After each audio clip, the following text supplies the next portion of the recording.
Today, the focus is on implementation. How do you support more teachers in making more use of minute-by-minute and day-by-day formative assessment in their classroom? And I think that we are moving from science to design. So in the first pack, we argued that we need to improve achievement.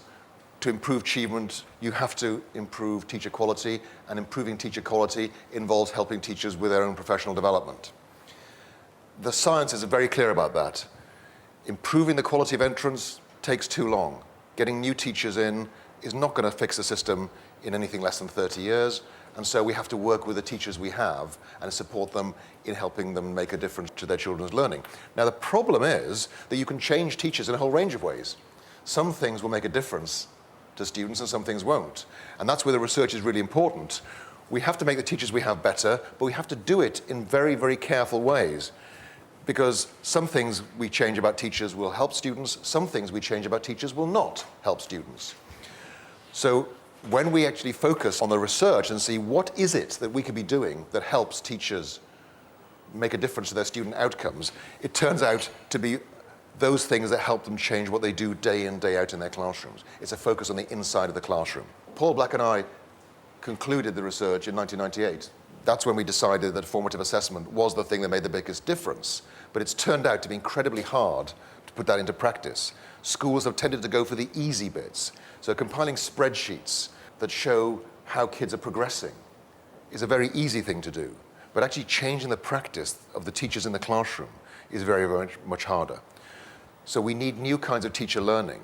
And specifically, we need new models of professional development to support that. And that's where we're moving from science into design, because the first steps in the argument is really all science. I can actually show you research study after research study after research study that shows that working on formative assessment is the thing that's likely to make the biggest difference to your students.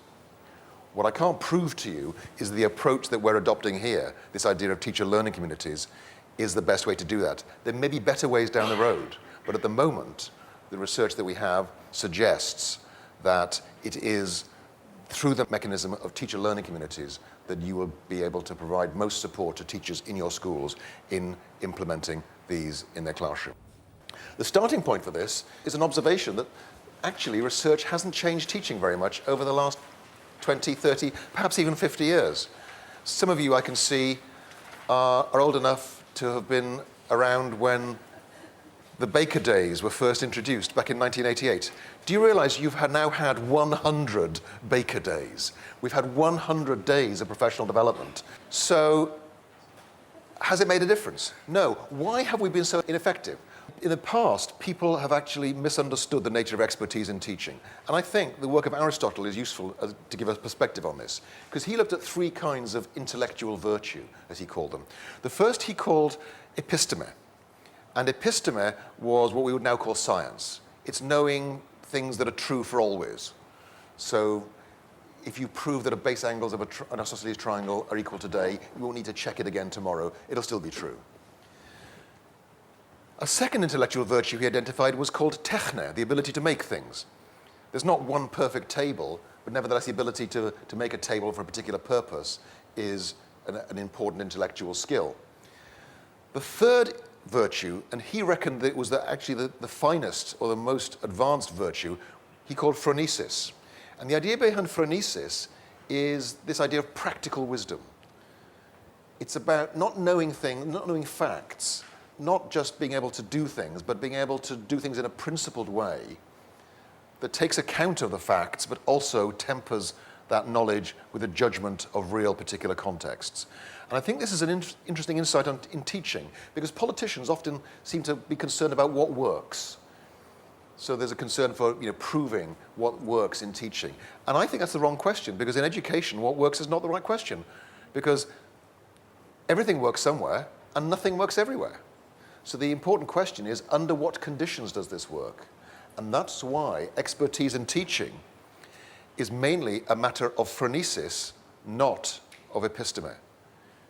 And that's why I think this concern with working out what works in teaching and telling teachers what to do it, as was implicit in the national strategy, was never likely to be successful because the diagnosis of the problem was incorrect. Teachers need to find ways of making this work in their own classrooms, and that's why we need different kinds of mechanisms of support. So the mechanism that we're proposing, we call content, then process. Start out by being very clear about what it is you want to help teachers change about their practice. And to do that, you have to look at the research evidence. And the research evidence points us towards formative assessment or assessment for learning. And what we're focusing on here is this idea of the process of teacher learning. How do we support teachers in making these changes to their practice? What we've learned so far is there are 5 crucial elements. The first is choice, flexibility, allowing teachers to make small steps, making them accountable for making changes in their practice, and providing them with support for doing that in their own classrooms.